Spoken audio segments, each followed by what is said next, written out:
Away from the game, Swindon Town will be kicking off their derby match against Oxford United in about an hour's time. The message from the police, though, has been to warn troublemakers to stay away. Encounters between the two sides are always quite fiery, and last time they met in March, arrests were made. Well, let's get the latest from the ground now, and our reporter Jerome Sale is there. Jerome, how's things looking there? Seb, the supporters are just coming in. We're expecting around 1,300 following Swindon in a crowd of around 8,000, which is pretty good for the first round of the Johnstone's Paint Trophy. As you said, when these sides met in League Two exactly 6 months ago, there was some crowd trouble, and the police are here in good number to make sure that people behave themselves. The crowd is going to be the best for the first round of the Johnstone's Paint Trophy, make no mistake about that. It's always a fiery encounter when Oxford United and Swindon meet on the pitch. Last year, of course, Swindon were beaten twice by Oxford United, but had the last laugh when they were promoted and Oxford failed to make the playoffs. Paolo di Canio, again the centre of attention this week, has got some interesting team selection to think about. Does he pick the goalkeeper that he demanded an apology from after the defeat at Preston at the weekend? We'll have to wait and see. Jerome, we certainly will. Thanks very much. And things are never boring when this man's around. We'll look ahead to Swindon's derby date with Oxford this evening.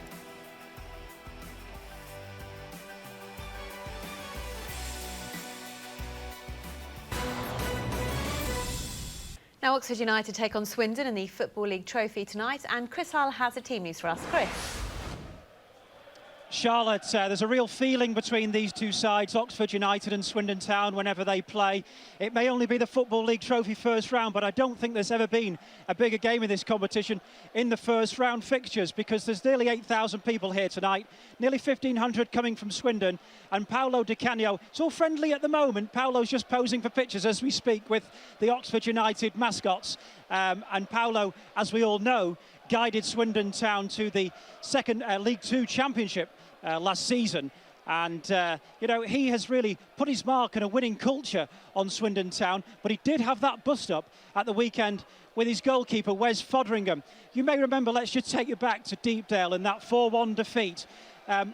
Wes Foderingham, who had actually kept 28 clean sheets in 47 games prior to this incident, he was brought off after 22 minutes by Paolo di Canio. He made a mistake very early on, and then Paolo brought him off at Deepdale. Wes Foderingham very angry about that, kicked a bottle on the way down the touchline to the dressing room. Paolo insisted that Wes apologised. Wes has apologised. He's in the team tonight. He has also been fined, but Paolo has shown that he's holding no grudges, and Wes is in the team tonight. There are also 4 debuts for Swindon tonight. Those are Federico Bassoni, who's come in on transfer deadline day from Swansea. Also Darren Ward, who came in from Millwall. We've got Giles Coke, who's coming from Sheffield Wednesday, and also Adam Rooney, who will play in midfield. He has come in on a season-long loan at Swindon Town from Birmingham City. Chris Wilder, the Oxford United manager, he has been linked with the vacant Coventry City job. He's actually 3-1 on with some bookies at the moment, and I was talking to Chris just before the game, and he said it's all very flattering, but he's got a job to do here. And although he is depleted tonight, he's put out his strongest possible side, because he knows that the Oxford United fans will demand at least a really good showing, and they're hoping for a shock victory over Swindon Town from League One. It's a big derby fixture, and we're really looking forward to this one here at the Kassam Stadium. Let's get the latest now then from the Kassam Stadium. Oxford United against Swindon in the Football League Trophy. And here from Chris Hull. Chris. Charlotte still goalless here, but Paolo di Canio's like a cat on a hot tin roof in his dugout, in his technical area. He hasn't sat down once since the start of the game. In fact, it's quite a comical moment a few moments ago when Wes Foderingham, his goalkeeper, of course, he was involved in that spat with at the weekend. He received a back pass very similar to the one that created the incident at Preston, and Wes Foderingham was making no mistakes this time, and he launched the ball, must have been 50 yards in the air and into the stand. So he was making no mistakes whatsoever. Giles Coke, who's making his debut for Swindon Town, has had the best chance so far. He burst inside the Oxford United area and he's just blazed the ball over with his left foot. But Chris Wilder, the Oxford United manager, will be really happy with the way that his side have settled and his three-man midfield are coping extremely well with Swindon Town so far. There's a haze of smoke which has been created by a local fire, and it's just hovering across the whole of the Kassam Stadium. It's quite appropriate because the atmosphere is white hot here in Oxfordshire. It is still goalless between Oxford and Swindon. Thank you, Chris. The first round southern section of the Football League Trophy threw up a real grudge match between Oxford United and Swindon. Let's get the very latest from the Kassam Stadium. Chris Hull. David, when you come to a Swindon Town game, you've got a choice to make. You either watch the game or you watch the antics of Paolo di Canio in his technical area, because they're equally both entertaining. In fact, there was a very amusing moment just a few minutes ago when Wes Foderingham, the goalkeeper, was at the centre of all that controversy and that issue with Paolo di Canio being substituted Foderingham at the weekend at Deepdale. Foderingham launched the ball from a clearance and it went straight out of play, much to the anger of Paolo di Canio once again, who was gesticulating with his arms wide open, and the Oxford United fans were chanting off, off, off, trying to get Paolo to substitute Wes once again. But in terms of opportunities, in terms of chances, it's Swindon very much who are on top in this big derby fixture. There's a real tension about this game on and off the park. Darren Ward has had one of the best chances. He's making his debut for Swindon. He had a clear header from 10 yards out. He really should have burst the net, but unfortunately for him and unfortunately for Paolo and Swindon, the ball went over the bar. Rafa Defeats has also had a great chance which was deflected over the bar. Adam Rooney, another debutant for Swindon, had a chance from 10 yards out, but he's blazed the ball over. And Giles Coke, of course, also a debutant today, had a chance, but with his left-footed shot just went over. Got to say, though, Adam Chapman for Oxford has had their best chance from 30 yards, a wonderful free kick which just went inches over Wes Fotheringham's bar, which had the Swindon keeper in a few problems, but it's still goalless here at the Kassam. Thanks, Chris. Half-time at the Kassam Stadium. Who's had the better of the action so far between Oxford United and Swindon Town? Chris Hull can tell us. David, it's still goalless. Swindon have been on top. They've created more chances, but because it's still goalless, Chris Wilder and Oxford United supporters here in this local derby, fierce local derby, will be really happy they're still in the game. Don't forget, Oxford did the double over Swindon last season. Swindon won the league championship, but Oxford have got bragging rights between the two of them in terms of the encounters last season. Paolo, I spoke to him ahead of the game, very keen to avenge that. It's not happening yet, but they have had 4 really good chances. In particular, Darren Ward's header that just went over from 10 yards. He really should have found the back of the net. Rafa Defeats had a shot which has just been deflected over the bar.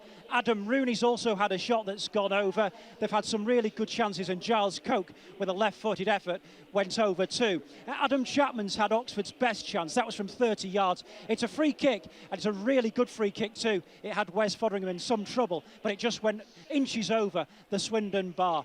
Wes Fotheringham is obviously the man everybody's talking about. Well, it might just be written in the stars that Wes might go from hero to zero, back to hero within the space of 4 days. If this goes to 90 minutes and a penalty shootout, Wes might just be the hero come the end of the night. But it's still goalless here at the Kassam. Thank you, Chris.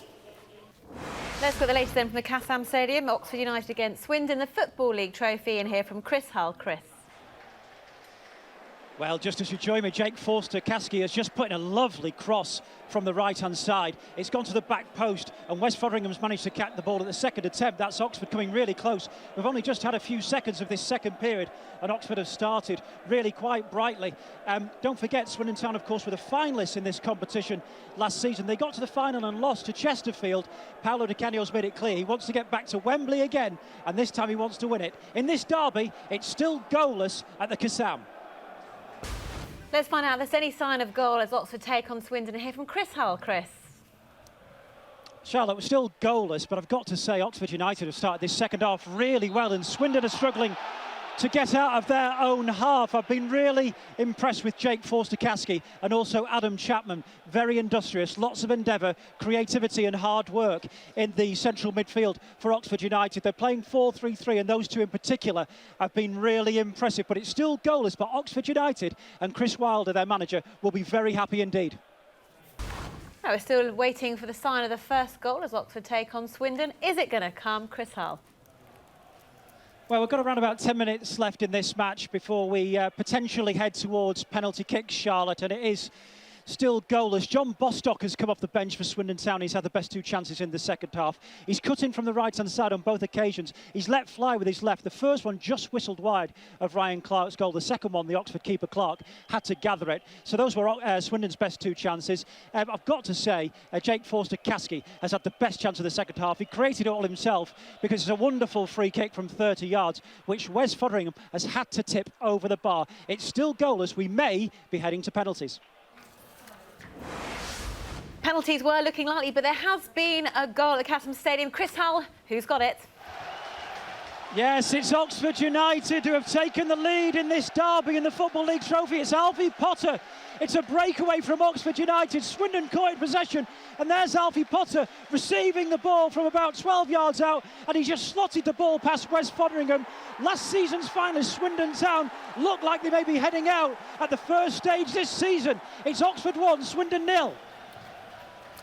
The first round southern section of the Football League Trophy pitted Oxford against Swindon. So, has Paolo di Canio been celebrating success, or is he smarting after defeat? Chris Hull can tell us.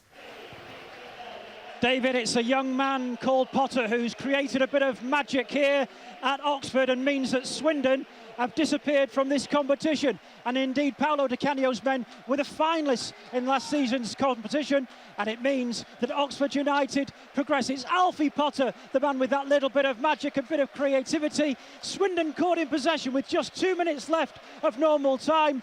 Oxford break down the left-hand side. It gets to Potter, the substitute, and he just coolly places the ball past Wes Fotheringham and into the back of the Swindon goal. In truth, Swindon have created the better chances, but while it was goalless, Oxford were always in this, and Chris Wilder's men, for their endeavour and their energy, deserve to be in the next round. They're League 2, Swindon are League 1. Oxford did the double last season over Swindon, and they've got another very famous victory over their rivals here at the Casam. It's Oxford United 1, Swindon 0.